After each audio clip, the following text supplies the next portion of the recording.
વડવડા હોટલમાં ભાઈ આવી રીતના દેશી મોજ થતી હોય છે, દેશી વસ્તુ બનતી હોય છે એકદમ નેચરલ. ને હવે નાખશું આપણે આ બાફેલા કારેલા. કારેલાનું પહેલાં કટિંગ કરી લીધું હતું, પછી બાફવા મૂક્યા હતા.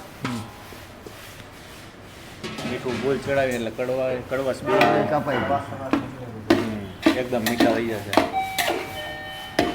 કાઉન થાય ત્યાં સુધી સતાડવાની ને? હા, જ્યાં સુધી સડી જાય ત્યાં સુધી ફૂલ હાતરવાની. થોડું ફ્રાય કરી નાખવાની, કાચી ના રહેવી જોઈએ.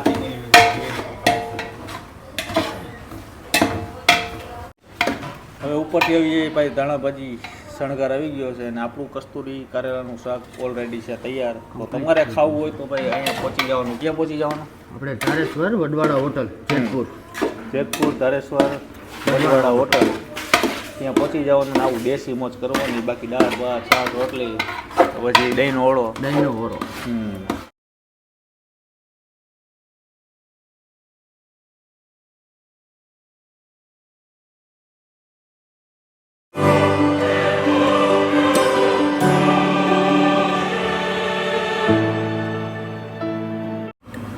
હેલો મિત્રો, જય માતાજી, જય મુગલ, જય શ્રી કૃષ્ણ, જય દ્વારકાધીશ. આજે વળી પાછા આપણે નવી રેસીપી લઈ આવ્યા છે, કસ્તુરી કારેલા.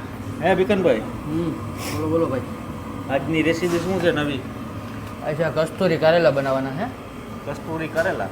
કારેલા કડવા નહીં હોય? કડવા તો હોય પણ બાફી નહીં ખાવે ને થોડી કડવાઈ કપાઈ ગઈ હોય એમ મીઠા થઈ જાય? મીઠા થઈ જાય. ક્યાં કારેલા?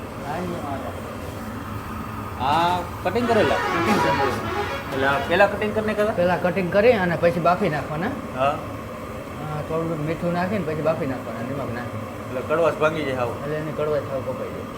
ઓકે, તો આજે કસ્તુરી કારેલાનું શાક બનાવીએ છીએ. એના માટે શું જરૂર પડશે? આમાં જીરું છે, રાઈ અને હિંગ. જીરું, રાઈ ને હિંગ. ઓકે, બરોબર. પછી આપણે લાલ મરચાં છે, તમાલપત્ર, મરચાંની કટિંગ. હા, આ કસ્તુરી. કસ્તુરી. ઓકે, ને મરચાંનું કટિંગ. ઓકે, અને ડુંગળીનું કટિંગ એમાં નાખવાનું આવે. ડુંગળીનું કટિંગ. તો કરીએ હરિહર. બરોબર. બધું કમ્પ્લીટ તૈયાર થઈ ગયું છે.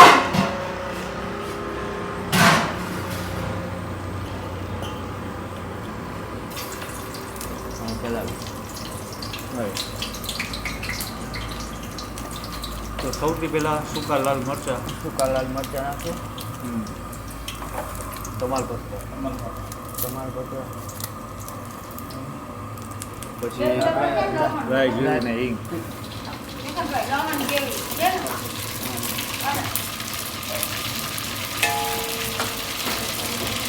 મરચાંનું કટિંગ. મરચાંનું કટિંગ છે.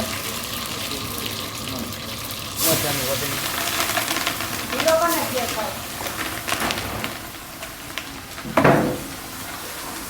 હોટલોમાં છે ને ધબધબાટી જ જતો હોય. ધારો હા,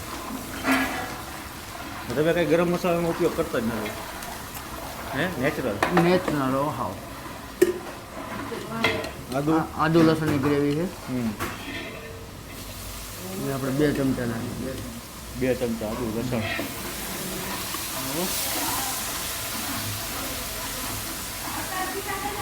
ડુંગળી કટિંગ કરેલી છે. Fry cutting. અને હવે સોતરવાની. આપણે ડુંગળી ફૂલ ચોળવવાની છે તેલમાં.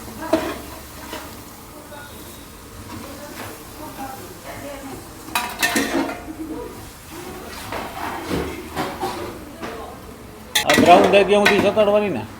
હા, જ્યાં સુધી સડી જાય ત્યાં સુધી ફૂલ હાતરવાની. થોડું ફ્રાય કરી નાખવાની,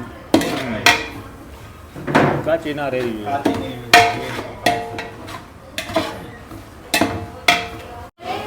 ભાઈ ડુંગળી સતડાઈ ગઈ છે.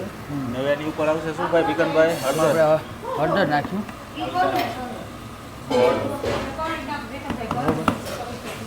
હળદર એડ થઈ ગઈ છે. એની ઉપર હવે પડશે મરચું. આપણે મરચું હે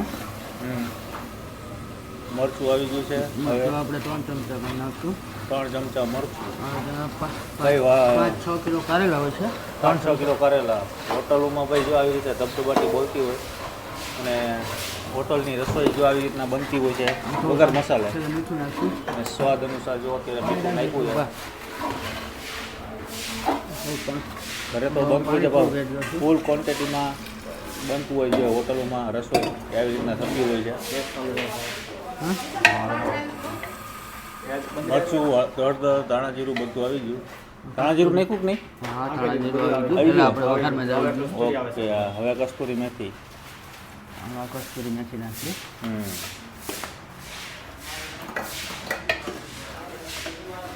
કોઈ પણ જાતના ગરમ મસાલા વગર નેચરલ શાક બને છે ભાઈ.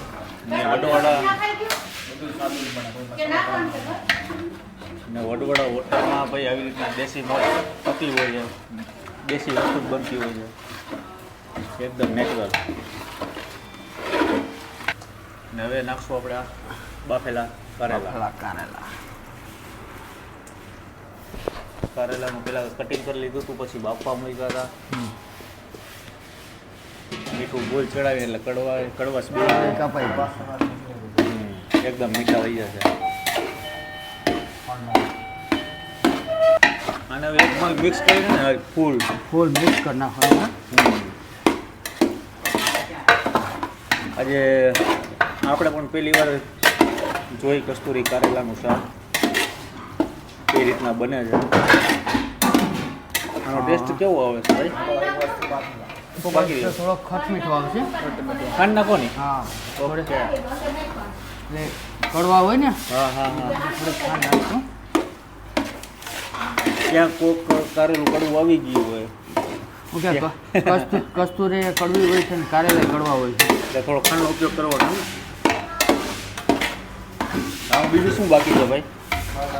બસ થઈ ગયું? કમ્પ્લીટ થઈ ગયું હે. અને ફૂલ એક મિક્સ કરી નાખીએ અને પછી આ આપણું કસ્તુરી કારેલાનું શાક રેડી. હવે ઉપરથી આવી જાય ભાઈ ધાણા ભાજી શણગાર આવી ગયો છે અને આપણું કસ્તુરી કારેલાનું શાક ઓલરેડી છે તૈયાર. તો તમારે ખાવું હોય તો ભાઈ અહીંયા પહોંચી જવાનું. ક્યાં પહોંચી જવાનું? આપણે ધારેશ્વર વડવાડા હોટલ જેતપુર. જેતપુર ધારેશ્વર વડવાડા હોટલ ત્યાં પહોંચી જવાનું ને આવું દેશી મોજ કરવાની. બાકી દાળ ભાત શાક રોટલી પછી દહીંનો ઓળો. દહીંનો ઓરો હમ. ટેસ્ટ કરી લ્યો. તો ચાલો મિત્રો, આજનો વિડીયો અહીંયા પૂરો કરીએ છીએ. મળીએ નવા વિડીયો સાથે, નવી મોજ સાથે. ત્યાં સુધી જય માતાજી, જય મોગલ, જય શ્રી કૃષ્ણ. આ રેસીપી તમે ઘરે પણ બનાવી નાખજો, મોજ આવશે. અને જ્યારે પણ આ બાજુથી નીકળો ત્યારે ચોક્કસથી વડવાડા હોટલની મુલાકાત લેજો.